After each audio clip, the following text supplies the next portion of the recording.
안녕하세요. 기초전자공학 실험 101분반 조교를 맡은 김현동입니다. 여덟 번째 실험 다이오드 정류회로 실험 동영상을 시작하기 전에 이제 실험을 반 이상 진행했으니 보고서 피드백을 조금 해드려야 할 것 같습니다. 원래 이런 공지는 안 하려고 했지만 열심히는 쓰는데 양식대로 안 해서 점수를 못 받는 학생들이 있어서 한번 하겠습니다. 여러분들이 보고서를 작성하는데 고민을 덜 하시라고 OT 파일에서 보고서 양식 가이드를 드렸습니다. 그래서 여러분들 대부분이 예비 보고서는 동영상을 봐서인지 양식대로 잘 하고 계십니다. 그런데 결과 보고서는 양식대로 안 하는 학생들이 좀 있었습니다. 그래서 보고서 양식을 한번 보고 넘어가도록 하겠습니다. 먼저 보고서 양식은 이랬는데 처음 실험에서 사용한 소자들을 정확히 쓰고 순서에 따른 결과물을 정리하고 실험 결과가 어땠는지와 이론값과 비교를 해서 오차율도 구하고 고차를 쓰는 것이었습니다. 여기서 오차율은 오차값이 아니라 퍼센트로 나타나는 오차율을 말하는 겁니다. 이 중 본인 보고서에 빠진 게 있는지 한번 확인해 보시길 바라겠습니다. 결과 보고서를 읽어보면 정말 고민해서 열심히 정리해서 작성한 게 보이는 보고서들도 있고 그냥 실험 1 사진, 실험 2 사진, 실험 3 사진 이렇게 사진만 띡띡띡 넣고 성의도 없고 뭘 했다는 건지 알 수도 없는 보고서들이 꽤 있었습니다.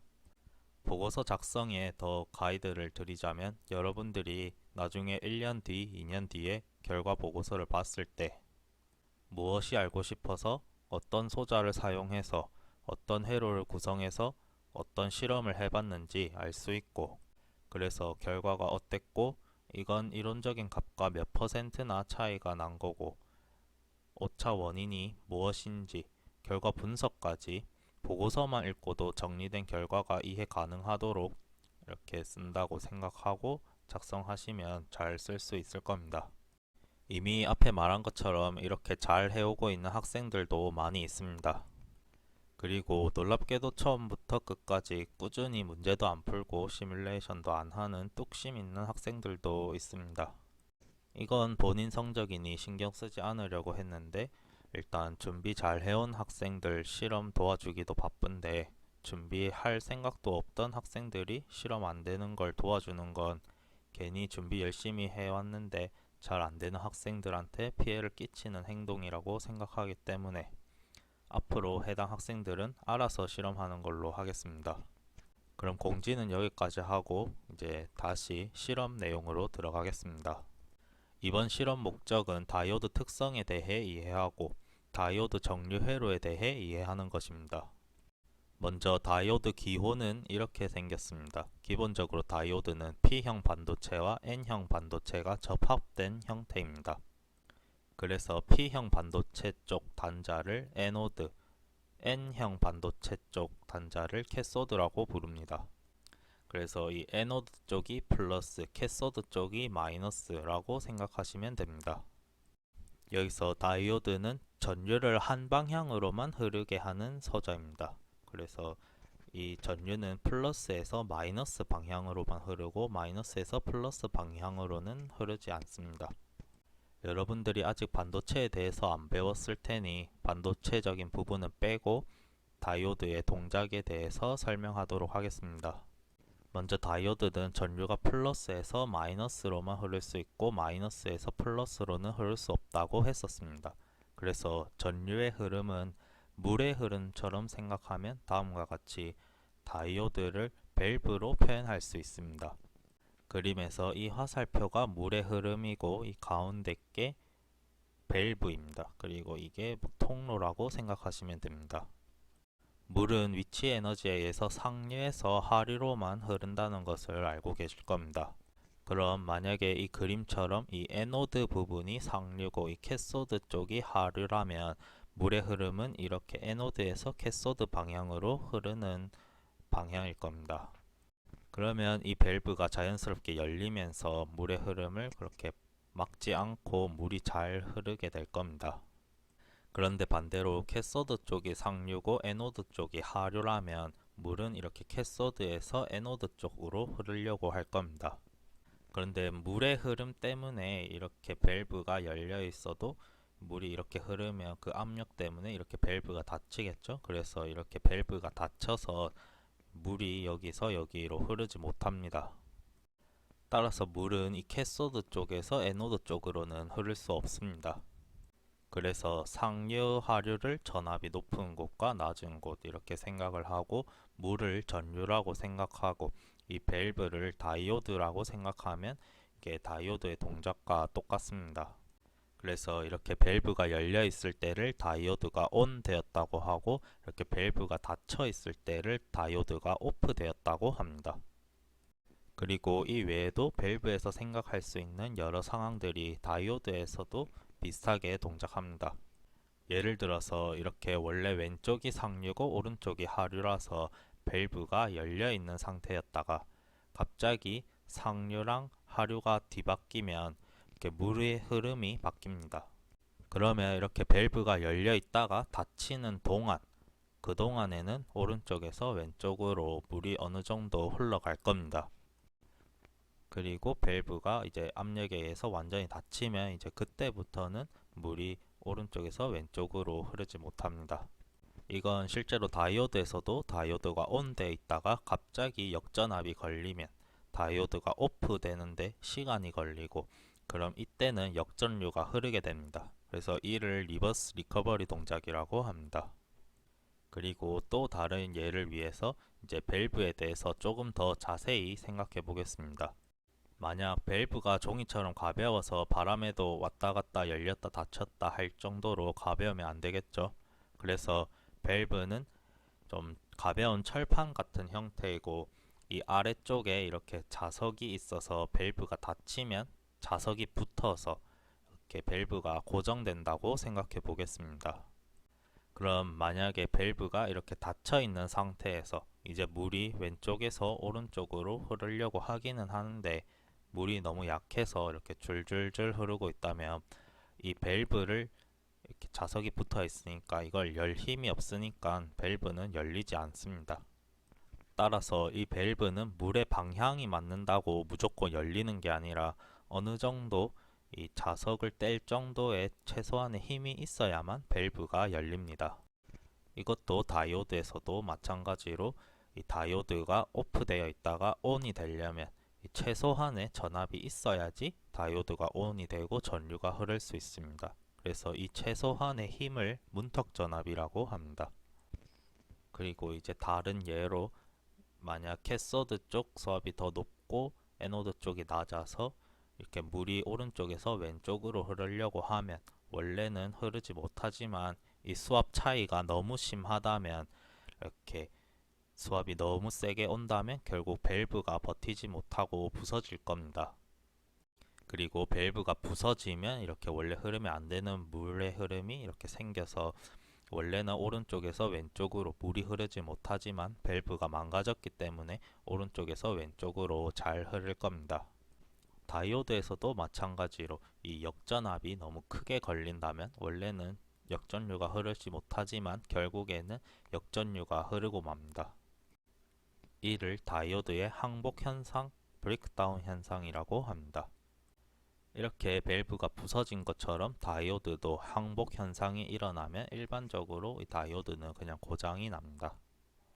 여기까지 이해하셨다면 다이오드의 동작을 대략적으로 이해하신 겁니다. 그러면 이제 다이오드의 이 전압 전류 그래프도 이해하실 수 있습니다. 먼저 그래프 오른쪽을 보면 양의 전압이 걸렸을 때입니다. 이때 처음에는 전류가 안 흐르다가 어느 정도 전압이 되고 나서부터 전류가 흐른다는 것을 알 수 있습니다. 그래서 이 최소한의 전압이 아까 설명한 문턱 전압에 해당합니다. 그리고 그래프 왼쪽에 역전압이 걸렸을 때입니다. 이때 전류를 보면 아예 0은 아닌 게 보일 겁니다. 이는 예시 중에 보면 이렇게 역전압이 걸려서 밸브가 닫혀 있더라도 밸브 구조에 따라서 여기 밸브 사이로 물이 아주 적은 양이지만 새어나갈 수 있습니다. 그래서 이 부분은 새어나가는 아주 작은 물로 생각할 수 있고 0에 가까운 작은 값이니 무시해도 됩니다. 그리고 역전압이 계속 커지다 보면 어느 순간부터 역전류가 이렇게 크게 흐르는 걸 볼 수 있습니다. 이 현상이 아까 설명했던 항복 현상이고, 이 최대로 버틸 수 있는 최대 역전압의 크기를 항복 전압이라고 합니다. 그리고 첫 번째로 설명한 아까 리버스 리커버리 현상은 이 그래프에는 표현되어 있지 않습니다. 그래서 실제 다이오드를 보면 이런 식으로 생겼고, 이렇게 캐소드 쪽에 띠가 둘러져 있습니다. 그래서 이 띠를 보고 플러스 마이너스를 구분해서 사용하셔야 합니다. 그래서 문턱 전압이나 이 항복 전압을 무시한 이 이상적인 다이오드에 대해서 생각을 해보면, 이 이상적인 다이오드는 정전압이 걸렸을 때, 그러니까 정방향으로 전압이 걸렸을 때는 그냥 선과 같이 동작합니다. 전류가 그대로 흐르기 때문에 그냥 선과 같이 생각해서 단락 회로라고 생각할 수 있고, 만약에 역전압이 걸린다면, 역방향으로 전압이 걸린다면 이때는 전류가 아예 흐르지 못하게 하기 때문에 이 부분이 개방된 것과 같이 동작을 합니다. 그럼 다이오드의 동작에 대해서는 여기까지 하고, 이제 다이오드의 종류에 대해서 알아보겠습니다. 다이오드의 종류는 여러 가지가 있는데, 그중 가장 흔한 다이오드가 방금까지 설명한 이 PN 접합 다이오드입니다. 이 PN 접합 다이오드는 이 문턱 전압이 약 0.6에서 0.7V 정도인 기본적인 다이오드입니다. 그리고 다음으로 쇼트키 다이오드는 PN 접합이 아니라 이렇게 금속과 반도체를 접합시킨 구조입니다. 이 쇼트키 다이오드는 PN 접합 다이오드에 비해서 리버스 리커버리 시간이 빨라서 고속 동작이 필요할 때 쓰는 다이오드입니다. 아까 그 예시와 같이 설명하자면, 이 쇼트키 다이오드는 밸브가 가볍기 때문에 엄청 빠르게 밸브가 닫힐 수 있다는 뜻입니다. 그러면 밸브가 가벼우니까 닫히는 게 빠를 뿐만 아니라 이렇게 밸브가 닫혀 있는 걸 여는데 드는 힘도 적게 들겠죠. 대신에 이 밸브가 닫혀 있을 때 이 역전압을 버텨줘야 되는데, 이 밸브가 가볍기 때문에 역전압을 버티는 힘이 더 약하겠죠. 따라서 쇼트키 다이오드는 문턱 전압이 PN 접합 다이오드보다 절반 수준으로 낮지만, 이 브레이크다운 현상이 일어나는 항복 전압의 크기가 작아서 큰 전압을 정류하는 데는 사용할 수 없습니다. 그리고 다음으로, 원래 다이오드는 역전류가 흐르진 않지만 항복 전압 이상으로 역전압이 걸리면 역전류가 흐르는 현상을 항복 현상이라고 했었습니다. 이 항복 현상일 때는 역전류가 아무리 커져도 이 역전압은 거의 일정합니다. 그래서 이를 이용한 게 제너 다이오드입니다. 제너 다이오드는 항복 전압이 마이너스 1.8V에서 마이너스 200V 정도인데, 일부러 역방향으로 연결을 해서 일정한 전압을 얻을 때 사용합니다. 제너 다이오드도 이 항복 전압 이하에서는 일반 다이오드처럼 역전류가 흐르지 않습니다. 추가로 항복 현상에는 에버런치 항복과 제너 항복이 있는데, 이 구분에 대한 설명은 반도체에 대한 내용이 들어가게 되므로 생략하도록 하겠습니다. 간단히 에버런치 항복은 큰 역전압에서 생기는 것으로, 이때는 다이오드가 보통 고장이 나지만, 제너 항복은 작은 역전압에서도 발생시킬 수 있어서 다이오드를 고장내지 않고도 사용할 수 있습니다. 그래서 제너 다이오드는 일부러 이 제너 항복을 원하는 역전압에서 일으키도록 만든 다이오드입니다. 다음은 발광 다이오드 LED입니다. LED는 문턱 전압 이상의 전압이 걸리면 전류가 흐르면서 빛을 내는 다이오드입니다. 이건 여러분들이 다음 학기 디지털 회로 실험에서 많이 사용하실 겁니다. 다음으로 포토 다이오드는 빛을 받으면 전류가 흐르는 다이오드로 LED와 반대 개념입니다. 이제 다이오드의 종류는 여기까지 하도록 하겠습니다. 이제 다이오드를 사용할 때 특별할 때 신경 써야 하는 점은 이 허용 역전압 값과 그리고 이 문턱 전압 값 등이 있을 겁니다. 이를 무시하고 그냥 마구잡이로 사용하면 다이오드가 금방 고장나겠죠. 그래서 이 정보를 알기 위해서 여러분들이 사용할 소자의 데이터시트라는 것을 확인해 봐야 됩니다. 데이터시트는 보통 이 올 데이터시트 사이트에서 원하는 소자를 검색하면 확인할 수 있습니다. 이번 기전실에서는 다이오드밖에 볼 게 없지만 다음 학기에 디지털 회로 실험을 한다면 아마 매 실험마다 사용할 소자의 데이터시트를 확인해 봐야 될 겁니다.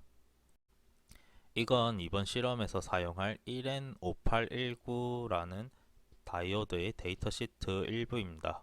그래서 허용 스펙을 보자면 먼저 순간 허용 역전압입니다. 우리가 사용할 1N5819는 순시값 40V까지 견딜 수 있습니다. 하지만 이 값은 순간적인 값이기 때문에 40V 정도의 역전압이 계속 가해진다면 이 다이오드는 파괴됩니다.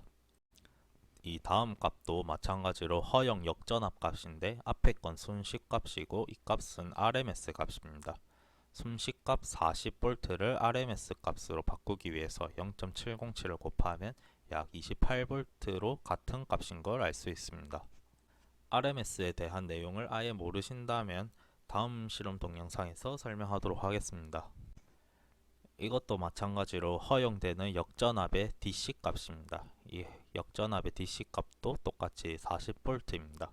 일반적으로 이 데이터 시트 값에서 5에서 10% 정도 더 여유가 있습니다. 이 다음은 다이오드 정류 회로로 사용했을 때 이 다이오드에 흐르는 전류의 평균 값입니다. 이 평균 값도 1A까지 버틸 수 있다는 뜻이고 만약에 평균 전류가 1A 이상이라면 마찬가지로 다이오드는 파괴됩니다. 이제 다음으로 볼 거는 문턱 전압입니다. 문턱 전압은 이 전압 이상으로 전압이 걸려야지 전류가 흐른다는 의미도 있고 순방향으로 전류가 흐를 때 강화되는 전압을 말하기도 합니다. 이렇게 다이오드에 정방향으로 전압이 걸렸을 때 전류가 흐른다고 했었는데 이때 전류가 흐르면서 이 다이오드가 온 될 때는 다이오드에서도 전압 드랍이 생깁니다. 그래서 이 전압 드랍이 문턱 전압과 같습니다. 그래서 이 1N5819의 문턱 전압, 즉 넘어야 할 전압도 있고 그리고 또 다른 의미로는 이게 전류가 흐르면서 이만큼 전압이 떨어진다는 의미도 있습니다. 그래서 이 값은 1A 전류가 흐를 때 이만큼 전압 강화가 생긴다는 뜻으로 실제로 저희 실험에서는 이 전류보다는 훨씬 낮은 전류에서 사용할 거기 때문에 더 적은 강화가 될 겁니다. 데이터 시트는 여기까지 보고 다음은 정류 회로에 대해서 간단히 살펴보겠습니다. 정류 회로란 교류를 직류로 변환해주는 회로입니다. 이는 컨버터 중에 AC-DC 컨버터라고도 부릅니다. 왼쪽과 같이 시간에 따라 방향이 변하는 걸 교류라고 하고 이렇게 시간에 따라 방향이 변하지 않는 이런 거를 직류라고 합니다. 그래서 이렇게 시간에 따라 방향이 변하는 걸 시간에 따라 방향이 변하지 않도록 해주는 게 정류기 혹은 정류회로입니다. 이 중에 이 아래쪽 파형은 헷갈리실 수도 있는데 이 파형도 시간에 따라서 방향이 바뀌지는 않으니 직류에 속하긴 합니다. 다음으로 다이오드를 사용한 반파 정류 회로에 대해서 알아보겠습니다. 반파 정류 회로는 이렇게 교류 전압에 다이오드 하나만 사용해서 정류하는 회로입니다. 만약에 입력이 이 아래 파형과 같이 이렇게 생긴 정현파가 입력이 될 때 입력은 0보다 큰 부분과 0보다 작은 부분으로 나눌 수 있습니다. 그래서 이 다이오드의 왼쪽이 플러스, 즉 에노드고 오른쪽이 마이너스, 즉 캐소드이기 때문에 입력 전압이 0보다 클 때는 다이오드의 에노드 쪽에 양전압이 걸리기 때문에 정방향의 전압이 걸립니다. 그리고 입력이 0보다 작으면 다이오드 에노드 쪽에 음전압이 걸리기 때문에 캐소드 전압이 더 높아서 역방향 전압이 걸립니다. 따라서 입력이 0보다 큰 부분에서는 다이오드가 ON 되어서 전류가 흐르고 입력이 0보다 작을 때는 역방향으로 전압이 걸렸기 때문에 다이오드가 오프 되어서 전류가 흐르지 않습니다. 그래서 입력이 0보다 커서 다이오드가 ON 됐을 때는 이렇게 전압파형이 나오고, 입력이 0보다 작을 때는 다이오드가 오프 됐기 때문에 이 전압파형이 이렇게 안 나옵니다. 그런데 이 파형을 보면 알 수 있듯이 이 입력은 피크가 5V인데 출력은 피크가 5V가 좀 안 됩니다. 이게 문턱 전압만큼 전압이 강화된 겁니다. 만약에 문턱 전압이 0V인 이상적인 다이오드라면 이렇게 입력 피크치가 VM이면 출력 피크치도 똑같이 VM이겠지만, 실제 다이오드에는 문턱 전압이 있기 때문에 다이오드가 ON 되면 그만큼 전압 강화가 생깁니다. 그리고 이 문턱 전압에 의한 전압 드랍은 일정한 게 아니라 회로에 흐르는 전류가 크면 클수록 이 문턱 전압 때문에 강화되는 전압이 더 커집니다. 그리고 다음으로 이 정류 회로는 아까 교류 전압을 직류 전압으로 바꾸기 위한 회로라고 했었지만, 이 파형은 시간에 따라 방향이 변하지는 않지만 이 출력이 이렇게 깔끔하지 않으면 직류로서 사용하기가 힘듭니다. 그래서 이렇게 커패시터를 달아서 좀 전압을 유지하게 된다면 좀 더 깔끔한 직류로 만들 수 있습니다. 이렇게 파형이 오르락 내리락 하는 모양을 물결 치는 것과 같아서 리플이라고 하는데, 이 리플이 적을수록 더 우수한 정류 회로라고 할 수 있습니다. 이 리플은 반파 정류가 아닌 전파 정류를 사용하거나 아니면 커패시터의 용량을 더 키운다면 더 작은 리플을 얻을 수 있습니다. 그리고 반파 정류는 이렇게 앞에서 역전압이 걸린 부분을 다 버렸던 것에 반해 이제 전파 정류를 하면 이 역전압까지 사용해서 더 좋은 전압파형을 얻을 수 있습니다. 만약 입력 전압이 0보다 클 때는 이 플러스 단자가 전압이 더 높으니까 이 방향으로 전류가 흐릅니다. 그러면 이 노란색 경로를 따라서 이렇게 전류가 흐르게 됩니다. 그래서 이렇게 전류가 흐르면서 부하에 전압이 걸리게 되는 겁니다. 그리고 입력 전압이 0보다 작을 때는 이 마이너스 쪽이 더 전압이 높기 때문에 전류는 이 방향으로 흐릅니다. 그러면 이 하늘색 경로를 통해서 전류가 흐르면서 이렇게 전류가 돌아오면서, 그래서 이렇게 부하에 전압이 걸리는 구조입니다. 그런데 전파 정류에서는 출력 전압이 이렇게 한번 나오려면 다이오드가 두 개가 켜져야 되기 때문에 다이오드를 두 개를 통과해서, 그래서 전압 강화가 이 앞에 반파 정류에 비해서 2배로 일어납니다. 예를 들어서 이 앞에 반파 정류에서는 이 전압 강화가 한 칸도 안 됐었는데, 똑같은 상황에서 전파 정류는 이 한 칸 이상으로 전압 강화가 생기게 됩니다. 그리고 이 파형도 똑같이 직류기는 한데 좀 깔끔하지 못하기 때문에 마찬가지로 커패시터를 달아서 출력을 유지시켜 줄 수 있습니다. 앞에서 반파 정류에서 쓴 커패시터랑 똑같은 용량을 쓰더라도 전파 정류에서는 더 리플의 크기가 줄어든 것을 알 수 있습니다. 그리고 리플이 앞에 반파 정류에서는 이렇게 리플이 3번 치던 것에 비해서 전파 정류에서는 똑같은 용량에서도 이렇게 리플이 6번 치는 것을 알 수 있습니다. 그래서 이 전파 정류에서는 리플 주파수가 2배가 되면서 리플의 크기는 더 줄어든다는 것을 알 수 있습니다. 그리고 여기서도 커패시터 용량을 더 키운다면 더 깔끔한 직류를 얻을 수가 있습니다.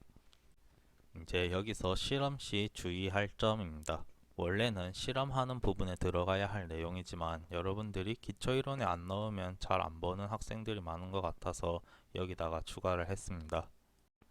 일반적으로 전파 정류 회로의 출력을 측정하려면 이런 모양으로 측정을 할 겁니다.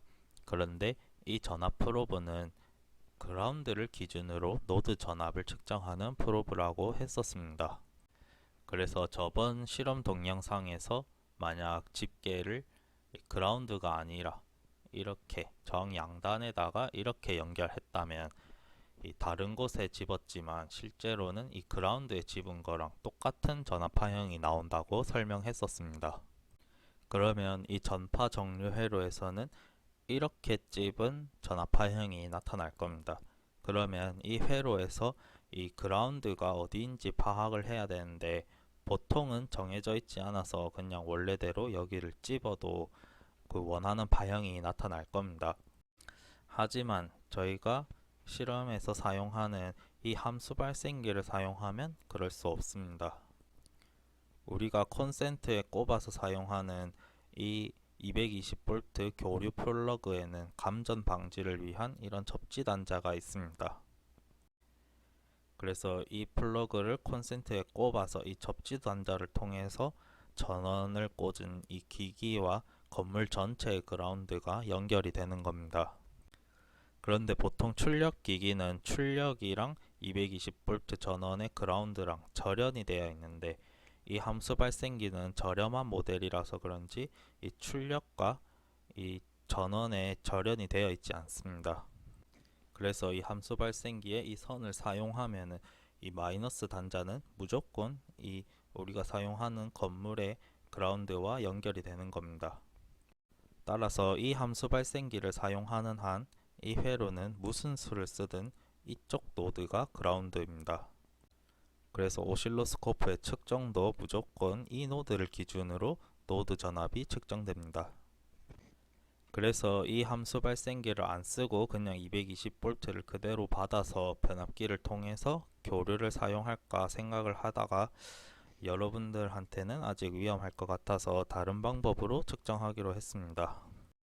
우리는 이 양단 전압을 측정하고 싶기 때문에 이렇게 프로브 하나는 V1을 측정하고 프로브 다른 하나는 아래쪽에 V2를 측정해서 그러면 이렇게 오실로스코프의 매스 기능을 사용하면 두 파형의 차이를 얻을 수 있습니다. 그러면 이 V1 파형과 V2 파형을 빼면 우리가 원하는 이 V1 빼기 V2 파형을 얻을 수 있습니다. 그래서 이번 전파 정류 회로 실험은 이 방법을 사용해서 결과를 측정해 볼 겁니다. 이제 기초 이론은 여기까지 하고 다음은 예비 보고입니다. 첫 번째 문제는 이런 반파 정류 회로에서 이 출력 전압을 계산하는 문제입니다. 이 계산을 할 때 이 문턱 전압은 0.4V로 생각해서 계산을 하시면 됩니다. 그리고 두 번째 문제는 이런 회로를 구성해서 이 전압을 측정하려고 할 때 이때 원하는 실험을 하기 위한 빵판 연결 방법을 평소 하던 대로 연결 방법을 간단히 그리시면 됩니다. 다음 세 번째 문제는 이런 그림 2와 같은 전파 정류 회로에서 출력 전압을 계산하면 됩니다.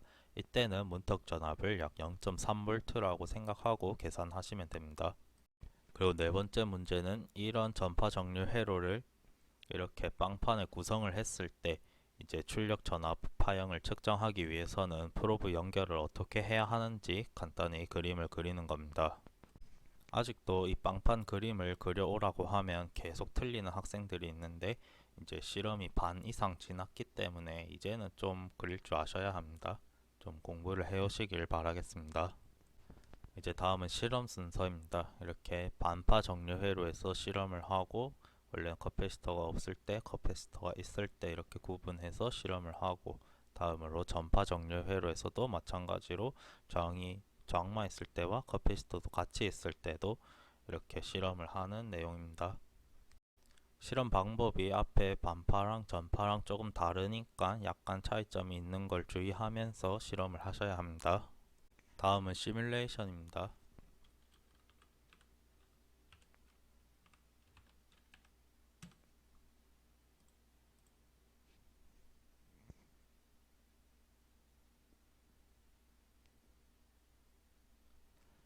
이번에도 똑같이 회로 구성은 알아서 하도록 하겠습니다.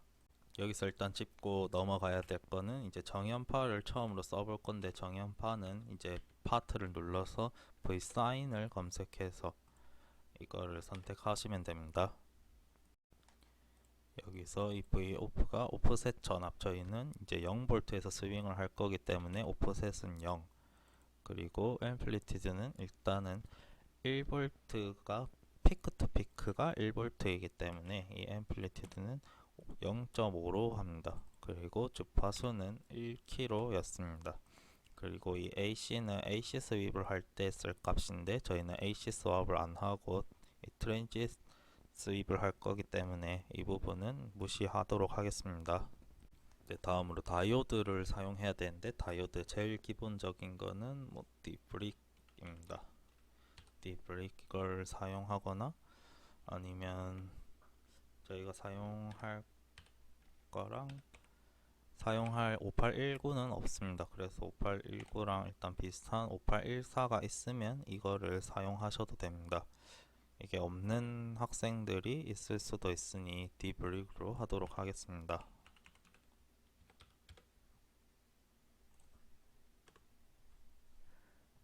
그리고 이 다이오드를 사용하려면 이 파라미터를 바꿔야 합니다. 그래서 이 다이오드를 선택하고 우클릭해서 Edit PSpice 모델을 눌러줍니다. 그러면 이런 창이 뜨는 사람도 있고 안 뜨는 사람도 있을 텐데 일단은 이 AD를 눌러주고 그러면 이런 창이 나타날 겁니다.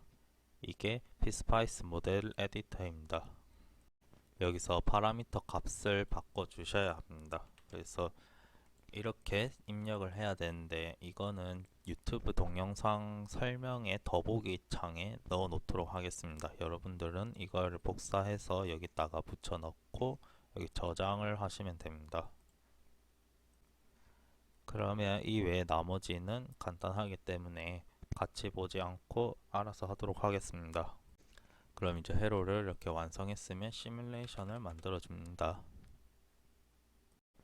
그리고 이렇게 시뮬레이션 세팅 창에서 우리가 사용할 전원의 주파수는 1kHz이기 때문에 주기는 1ms입니다. 그래서 한 3개 정도 보기 위해서 3mm로 하고 이건 3마이크로로 했습니다. 그래서 시뮬레이션을 실행해 줍니다. 그럼 이렇게 파형을 쓸 수 있는 창이 나타나고 여기서 일단 전원과 부하를 같이 보도록 하겠습니다. 그럼 파형이 이렇게 나타나죠. 여기서도 마커로 이렇게 피크치를 보면 전원은 약 0.5V 정도 그리고 이 부하에는 약 0.3V 정도 걸리는 걸 확인할 수 있습니다.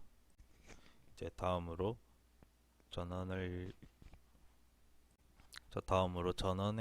진폭을 키웠습니다. 이제 피크 투 피크가 2V가 됐죠.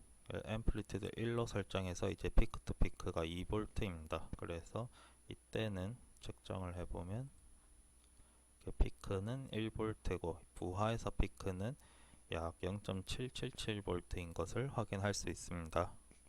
이제 계속 간단히 넘어가도록 하겠습니다. 이렇게 해서 1.5V일 때는 약 1.26V 정도 됩니다. 이제 마찬가지로 진폭을 0.5 더 올리면은 이렇게 피크 투 피크가 4V일 때 그때는 이 부하의 전압 피크치가 1.75V 마지막으로 피크치를 2.5까지 올렸을 때 출력은 약 2.24V가 나오는 것을 확인할 수 있습니다. 이제 다음으로 커패시터 0.1F 짜리를 달아서 다시 시뮬레이션 해보겠습니다. 이때 파형이 이렇게 나타나죠. 그리고 이제 커패시터를 더 10배로 키웠을 때 리플이 훨씬 줄어든 것을 확인할 수 있습니다. 그리고 10마이크로로 늘렸을 때 이렇게 리플이 거의 없어지는 것을 확인할 수 있습니다. 그래서 이때도 마찬가지로 값을 읽어보면 약 2.1V 정도 출력이 되는 것을 확인할 수 있습니다. 이제 이를 마찬가지로 지금은 피크 투 피크 5V일 때 했는데 피크 투 피크 1일 때, 2일 때, 3일 때, 4일 때 이렇게 여러분들이 하시면 됩니다. 이렇게 그때 각각 이 출력 전압의 평균이 얼마가 나오는지 확인해 보시면 됩니다. 그럼 이제 전파 정류로 넘어가도록 하겠습니다. 이렇게 전파 정류 회로를 구성하고 처음에는 피크 투 피크가 5V일 때 측정을 하는 겁니다.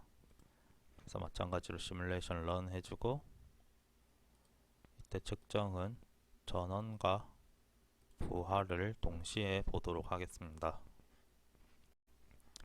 그러면 출력이 이렇게 나타납니다. 여기서도 마찬가지로 피크치를 보면 2.5V가 피크일 때 이 부하에는 약 2V가 좀 안되게 걸립니다. 여기서 다음으로 커패시터를 달아서 실험해 보도록 하겠습니다.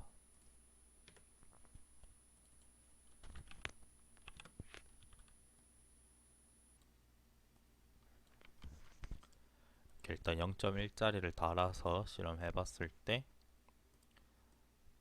이렇게 아까처럼 리플이 있는 게 나타납니다. 그래서 이것도 마찬가지로 커패시터 값을 키워주고 그때 파형은 이런 식으로 나타나고 이제 1에서 10마이크로로 올렸을 때 파형도 이렇게 나타나는 걸 확인할 수 있습니다. 추가적으로 이 모델은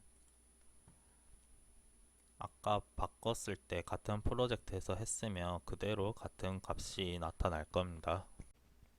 그래서 이 파라미터는 일단 최대한 그 진짜 실험이랑 비슷하게 되도록 맞춘다고 맞췄는데 그래도 좀 다를 겁니다. 그래서 시뮬레이션 결과랑 실제 실험이랑은 조금 차이가 있을 겁니다.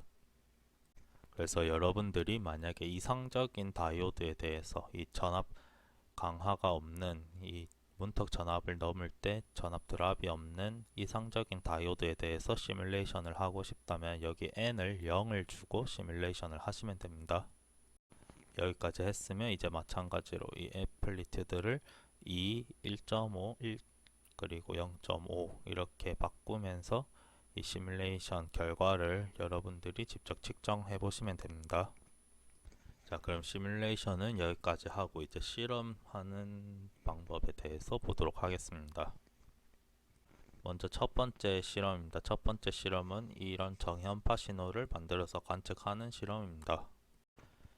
여기서 이 함수 발생기를 사용할 때 이 전원을 키면 그냥 1kHz에 1V 피크 투 피크 1V짜리 정현파가 알아서 설정되어 있을 겁니다. 그래서 이 부분은 그냥 이대로 사용하시면 됩니다. 그래서 이렇게 프로브랑 함수 발생기 선이랑 직접 연결해서 파형을 보면은 이렇게 나타나는 것을 확인할 수 있습니다. 다음으로는 이런 반파 정류 회로를 구성을 하고 이때 이 출력 전압을 측정하는 실험입니다. 그래서 이렇게 회로 모양 그대로 구성을 해줬습니다. 여기서 이게 함수 발생기 선, 그리고 이게 전원 프로브 선, 그리고 이것도 프로브 선 이렇게입니다. 그리고 다이오드를 보다시피 이렇게 띠가 있는 부분이 부하 쪽으로 오도록 캐소드가 부하 쪽으로 오도록 연결을 해줬습니다. 그렇게 했을 때 출력 결과를 보면 이런 파형이 나타납니다. 이때 이 최대치를 보시면 됩니다. 이 최소치는 이 정도 값이 나오는 거를 신경 쓰여 하시는 분들도 있었는데 이 정도는 거의 0이라고 보시면 됩니다.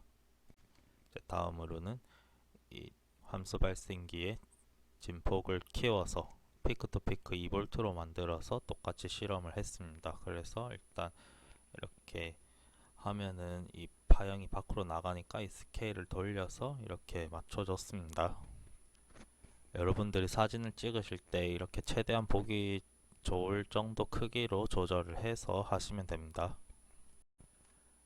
이제 또 마찬가지로 3V로 했을 때 4V로 했을 때 5V로 했을 때도 이게 나가니까 이렇게 스케일을 키워서 이렇게 파형을 측정했습니다.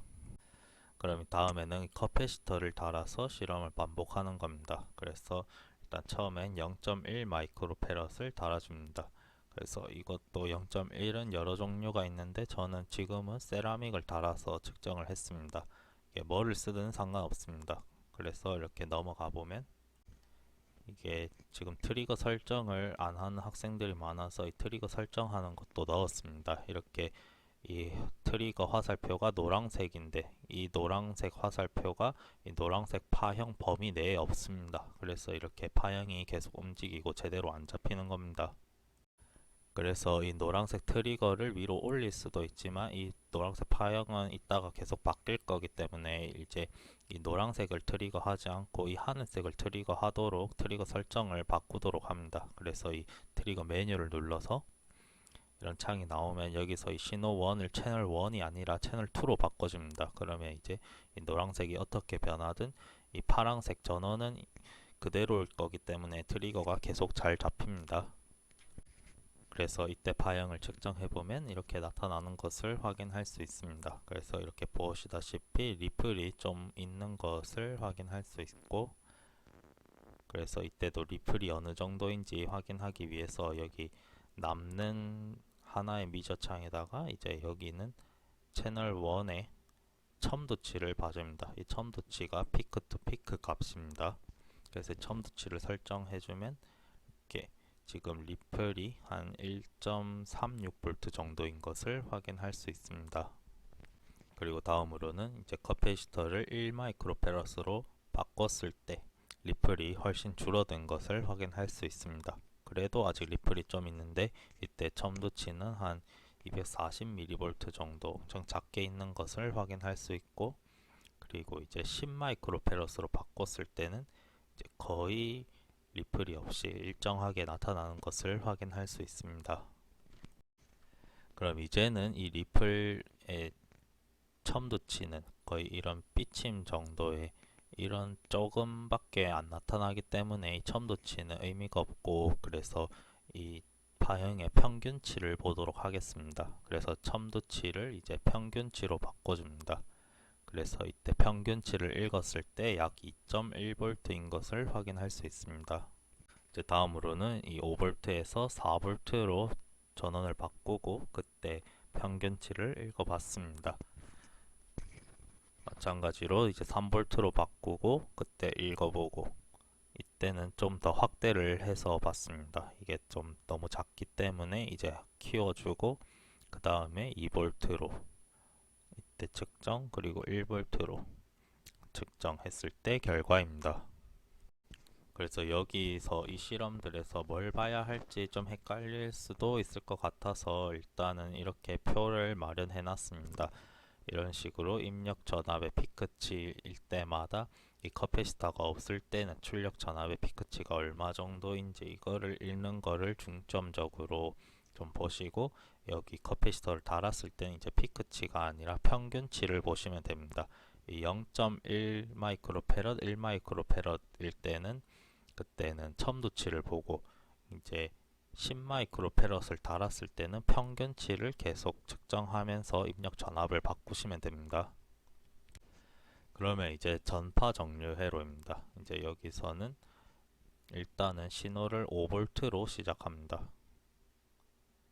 그래서 이때도 마찬가지로 신호를 먼저 읽어주고 그 다음에 전파 정류 회로를 구성해 줍니다. 이것도 아까 이론에서 설명한 것처럼 여기가 알아서 그라운드가 되기 때문에 여길 기준으로 여길 측정해주고 여길 기준으로 여길 측정해주고 이렇게 채널을 두 개를 사용합니다. 그래서 보면 이게 전원 플러스 마이너스 함수 발생기 선이고 여기가 프로브 1 그리고 여기가 프로브 2입니다. 여기서 플러스 마이너스 구분을 잘 해서 측정하셔야 합니다. 이제 알아서 하셔야 할 때도 됐기 때문에 이제 플러스 마이너스 구분은 따로 안 적어 드리겠습니다. 그래서 이때 파형을 보면 이런 파형이 나타납니다. 그래서 여기서 실제로 어떤 파형이 나타나는지 보기 위해서 이 채널 2를 뒤집어 보면 이 채널 2를 선택하고 여기서 이 메뉴에서 반전을 눌러줍니다. 그러면 이렇게 파형이 나타납니다. 그래서 실제로 여기서 여기를 찝어 보면은 이런 식으로 나타날 겁니다. 그래서 이번에 할 거는 이렇게 보는 게 아니라 매스 기능을 사용해 보기로 했기 때문에 다시 반전을 풀고 이 매스 버튼을 눌러줍니다. 그러면 이렇게 설정창이 나타나는데 여기서 연산을 마이너스로 하면은 이렇게 채널 1 빼기 채널 2가 나타납니다. 그래서 이 상태에서 채널 1과 채널 2를 끌 수 있습니다. 그래서 채널 1과 채널 2를 끄면은 이렇게 깔끔하게 매스 파형만 나타나게 됩니다. 여기서 주의할 점은 이 채널 1과 채널 2의 이 스케일을 제대로 맞춰 주셔야 합니다. 그럼 이제 다음으로는 이 커패시터를 달아서 측정을 반복하는 실험입니다. 여기서도 마찬가지로 0.1 마이크로페럿은 이 세라믹 커패시터를 사용했습니다. 여러분들은 그냥 다른 거 아무거나 사용하셔도 됩니다. 그랬을 때 이 출력 파형을 보면 이런 식으로 나타납니다. 그래서 이렇게 보시다시피 리플이 좀 있는 것을 확인할 수 있습니다. 여기서 만약에 채널 1과 채널 2를 키면은 이런 파형이 나타납니다. 이 파형을 보면 알 수 있듯이 좀 정상이 아닙니다. 그래서 지금 그 함수 발생기의 그라운드 때문에 이런 문제가 생기는데, 그래서 이 문제 때문에 이 매스 기능을 사용해서 측정을 하고 있는 겁니다. 그래서 이번에도 마찬가지로 일단은 이 파형의 리플을 보기 위해서 이 남아있던 미저 하나를 눌러서 여기서 이제 신호 1을 매스로 바꿔줄 수 있습니다. 그래서 매스로 바꿔주고 종류를 마찬가지로 첨도치로 했을 때 이 첨도치가 약 0.76V 정도인 것을 확인할 수 있습니다. 그래서 다음으로 커패시터를 0.1에서 1 마이크로페럿으로 바꿨을 때 파형입니다. 여기서 리플이 거의 지워지는데 조금 있는 것을 확인할 수 있습니다. 아까 반파에서랑 거의 비슷한데 이거는 좀 측정이 정확하지 않은 방법이라서 좀 이런 식으로 나타납니다. 그걸 알 수 있는 게 이 다음에 이제 이거를 10 마이크로페럿으로 바꿨을 때 파형을 보면 거의 차이가 있는지 잘 모르겠는 이런 파형이 나타납니다. 여기서도 이제 10에서 더 올려서 100 마이크로까지 올려봐도 파형이 거의 비슷한 것을 확인할 수 있습니다. 이건 측정 방법의 한계이기 때문에 만약에 함수 발생기를 더 좋은 걸로 바꾸고 정상적으로 원하는 곳을 이렇게 두 곳을 찝는다면 이제 훨씬 깔끔한 파형이 나타날 겁니다. 그리고 저는 여기서 100 마이크로를 썼지만 여러분들은 그냥 10 마이크로를 사용해서 앞으로 실험들을 계속 진행하시면 됩니다. 그래서 다음으로는 이제 다시 첨도치를 평균치로 바꿔주고 이때 평균치를 측정해 봤을 때 약 1.95V입니다. 여기서도 일단은 어떻게 출력이 나오는지 확인하기 위해서 이 평균치는 켜둔 상태로 채널 1과 채널 2 파형도 일단 켜서 보도록 하겠습니다. 그래서 이게 지금 피크 투 피크 5V짜리 입력을 넣었을 때, 그리고 다음으로는 이제 전원을 일단 1V로 시작해서 다시 측정을 해 보겠습니다. 그때 파형이 이렇게 나오는데 여기서 지금 채널 1과 채널 2가 꺼져 있는 상태인데 제가 다시 채널 1과 2를 켜고 그리고 이제 스케일을 조절했습니다. 그래서 채널 1과 채널 2 스케일을 조절했을 때 이렇게 매스의 스케일도 바뀌었습니다. 그래서 그때 평균치를 읽어봤을 때 약 0.2V 정도 되는 것을 확인할 수 있습니다. 다음으로는 이제 피크 투 피크 2V로 올렸을 때 파형입니다. 여기서 이제 채널 1과 2의 파형이 밖으로 나갔기 때문에 좀 이상한 모양이 나타나는데 여기서도 마찬가지로 스케일을 좀 더 늘려줍니다. 그럼 이제 채널 1과 2의 스케일은 바뀌었는데 매스의 스케일은 안 바뀌었기 때문에 매스의 스케일을 바꿔주기 위해서 이 매스 버튼을 누르고 그리고 수직 눈금이라는 것을 선택해서 이것도 마찬가지로 500mV로 맞춰줍니다. 그러면 이렇게 파형이 나타나는 것을 확인할 수 있습니다. 이제 다음으로는 3V로 했을 때 이렇게 파형과 평균치, 4V로 했을 때 파형과 평균치까지 하면은 이제 이번 실험은 끝났습니다. 이번 실험에서는 이 다이오드라는 것을 처음 사용해봤고 함수 발생기랑 오실로스코프도 저번 실험에서 처음 써봤는데 조금 더 설명이 필요한 부분을 더 추가를 했습니다. 그래서 그 말씀드린 그라운드 문제는 중요한 문제이기 때문에 앞으로 여러분들이 실험을 할 때 다음 학기, 다다음 학기 이렇게 계속 3학년까지도 실험을 했을 때 계속 중요한 내용이기 때문에 기억하고 계시는 게 좋을 겁니다. 이외에 이번 실험에서 그렇게 어려웠던 내용은 아마 없었을 겁니다. 그러면 이제 실험 8 다이오드 정류 회로 실험 동영상을 종료하도록 하겠습니다. 수고하셨습니다.